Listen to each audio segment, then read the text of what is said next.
is Dr. Mark Hitchcock from Faith Bible Church here in Edmond, Oklahoma for another episode of Marking the Times. I really appreciate you all watching this every week, watching these episodes, telling your friends about them and sending in questions for us.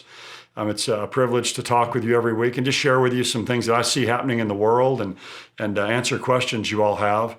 One of the things that's dominating the world news today, certainly Russia's out there. We've talked about that several times in the past, but the other nation that probably is the most powerful nation in the world today, other than the United States in many ways, is China. Certainly economically, that's true. Russia has the most nuclear weapons in the world, but China just economically is a powerhouse, and just by virtue of the number of people they have in their country.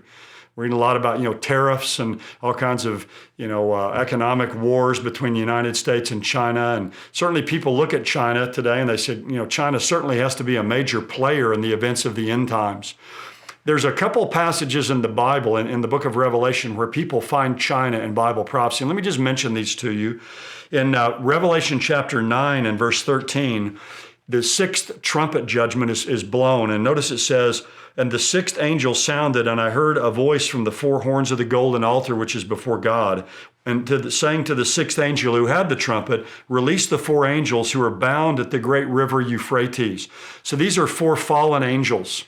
They can't be good angels because they're bound. So they're bound at the river Euphrates. And it says, and the four angels who'd been prepared for the hour and the day and the month and the year were released.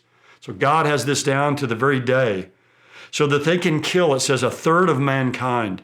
The number of the armies of the horsemen was 200 million. I heard the number of them. Now, a lot of people in modern times have believed that this is a reference to China. In fact, Dr. John Walvoord, who was one of my mentors, I've got his old original commentary here on the book of Revelation, and he has here at Revelation 9 a footnote. This was written in 1966, is when his commentary came out.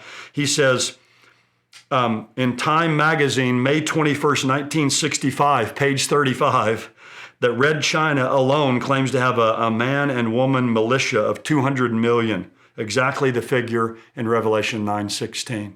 So since that time, many have pointed to this as a fulfillment of the prophecy that's given here, and it refers to China. Now, when you go over to Revelation 16 and read about Armageddon, it talks there in Revelation 16 how the Euphrates River will be dried up to prepare the way for the kings of the east. And so many people correlate Revelation 9 with Revelation 16 because both passages mention the Euphrates River and both mention a great army. Here it's an army of 200 million. In Revelation 16, it's an army called the Kings of the East. So they correlate these two and believe that the kings from the east who come from beyond the Euphrates is the Chinese army. They use this number of 200 million and say that China is going to be this great horde called the Kings of the East that will come into Israel in the end times at the campaign of Armageddon. I don't hold that view. I hold that this 200 million army here in Revelation chapter 9 is a demonic army.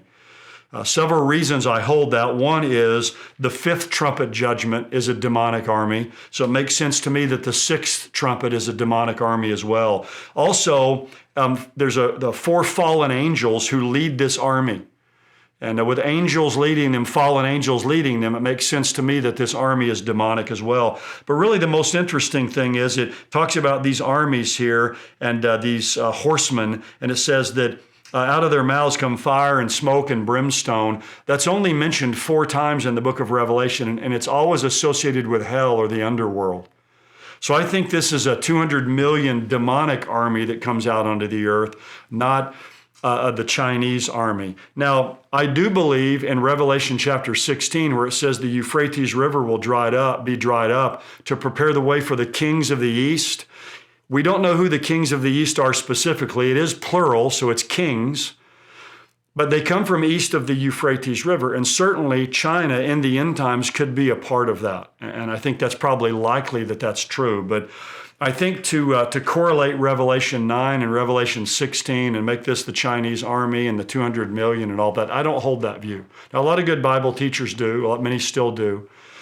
So that's where people find China in Bible prophecy. Certainly, with China as large as their nation is today, I think they'll play some role.